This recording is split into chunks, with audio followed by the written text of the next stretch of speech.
ou qualquer outro lugar. É do mesmo nível, cara. Que eu não posso me desculpar de uma coisa que eu não achei que eu fiz errado naquele momento. Mesmo depois? Então, não, depois eu posso reconhecer que eu errei. Cara, o Pelé era universal. Então, o Pelé era universal. Você consegue imaginar o Pelé protestando? Eu comecei a me aproximar da disco music por causa da black music.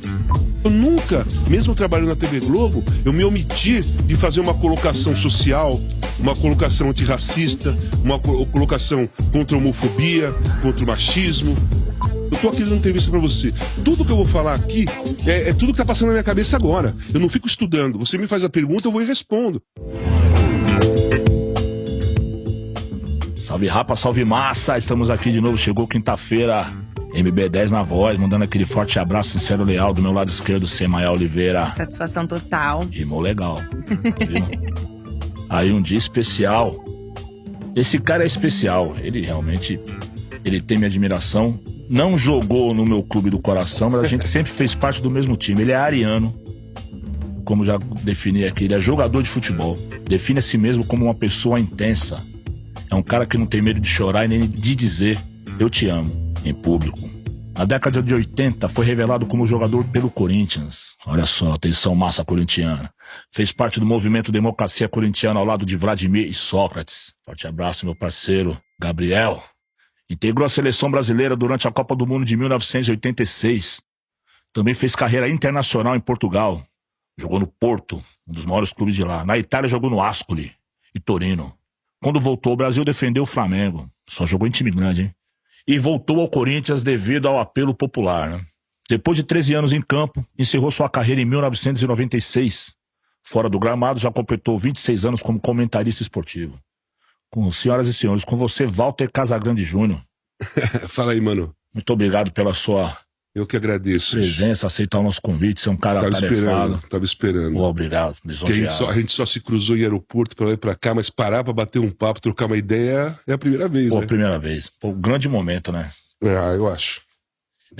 Casagrande, pra mim é uma honra estar conversando com você. Como eu falei aqui, você jogou no Corinthians, no São Paulo, fez gol no Corinthians contra o Santos, fez gol no São Paulo contra o Santos, eu tava lá, sofri. Mas a gente acaba tendo aquela admiração, né? Acaba sendo um grande teatro da vida, né? Ganhar e perder, pô. Você sabe, o lance é o seguinte, eu gosto muito de música, né? Sou do rock and roll, da MPB, mas faz alguns anos, já faz um bom tempo, eu gosto de rap pra caramba. É mesmo? Então, eu acho que futebol, música, eles estão caminhando juntos desde quando existe. Desde quando existem as duas coisas. Então, eu fiz grandes amizades desse tipo que nós estamos falando aqui. O cara ser fã do meu trabalho como jogador e eu ser fã do cara como músico e acaba trocando ideia. Por exemplo, eu tenho um programa na 89 que chama Rock Bola, hoje, já faz 5 anos, mas esse programa nós inventamos em 96. Era eu, Marcelo Flomer, guitarrista dos Titãs, a gente saía todo dia pra beber. E aí ele queria falar de futebol comigo, eu queria falar de rock and roll com ele. Aí chegou no terceiro dia, ele falou assim, vamos fazer o seguinte, vamos fazer um programa, falar de rock e futebol, mas você fala de rock e eu falo de futebol. Porque, cara, futebol e música tá ligado. Sim. Não tem como fugir. Você é da Penha? Sou da Penha, Zona Leste. Começou na Várzea cedo?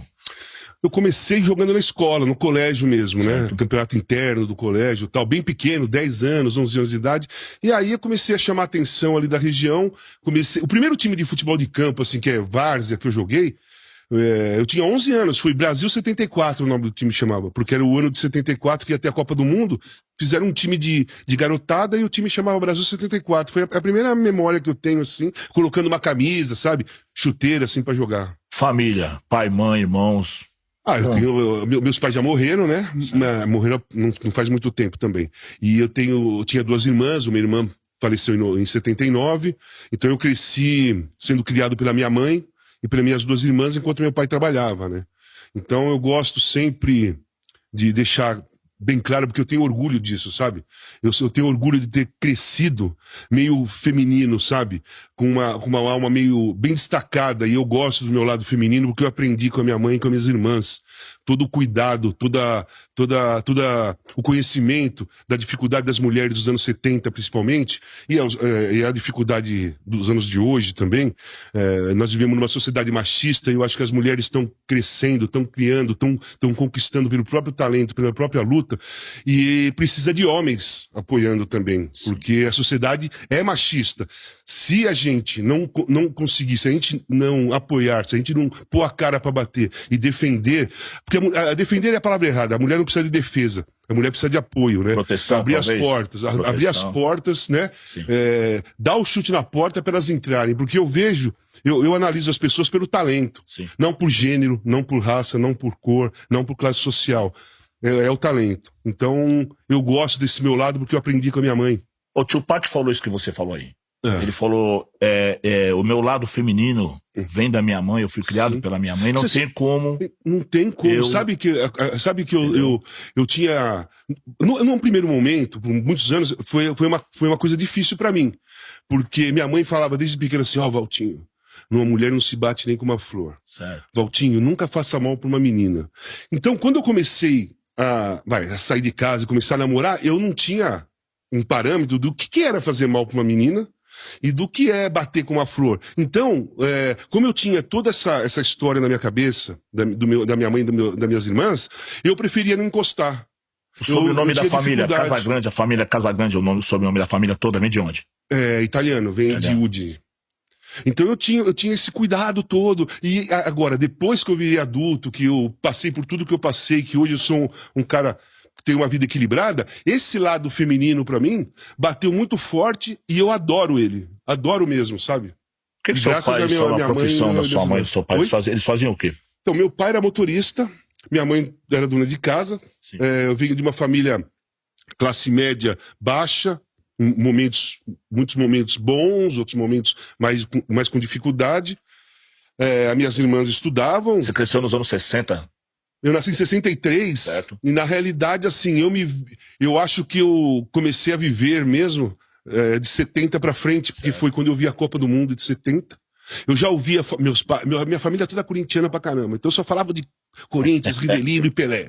Pelé matava o Corinthians, Rivelino, né? E aí, em 70, eu vi esses caras jogarem. Então eu me apaixonei pelo futebol, me apaixonei pelo Rivelino, que é o meu maior ídolo, virei um puta corintiano mesmo. O maior ídolo é o Rivelino. E aí, eu acho que daí em diante eu comecei a viver, né? Quando você entende, no Brasil daquela época, que era realmente o Brasil do futebol, eu acho que um garoto começava a viver quando ele entendia o que era o futebol. Era o Brasil do futebol? Era o Brasil do futebol. Era o Brasil do futebol. Porque... Você consegue explicar isso? Consigo, rapidinho. Era o seguinte, era o país do futebol, porque o Brasil era bicampeão do mundo, né? 58, 62. 66 não foi bom, não foi bem, mas os grandes... Tinha Garrincha, tinha Didi, tinha Pelé, tinha Rivelino, tinha Gerson, Tostão, Jairzinho, Clodoaldo. Era um monte de jogadores que jogavam pra caramba, jogando aqui. Então, se eu ia ver jogo no Morumbi, Corinthians e São Paulo... Tava o Gerson com a 10 do São Paulo, o Rivelino com a 10 do Corinthians. Quando era o Santos, o 10 era o Pelé. Palmeiras, o 10 era Ademir da Guia. Clodoaldo, né? Clodoaldo, 5, Dudu, Tião e Rivelino. Quem nunca ouviu falar de Tião e Rivelino? Então, era o país do futebol, porque você não ia lá só pra torcer pro seu time. Você tinha ídolos que te chamavam pro estádio. Vou entrar no assunto polêmico agora, nesse gancho. Fala. Quanto de bom e quanto de ruim esse tricampeonato fez pro Brasil? Ai, cara, assim, vamos lá.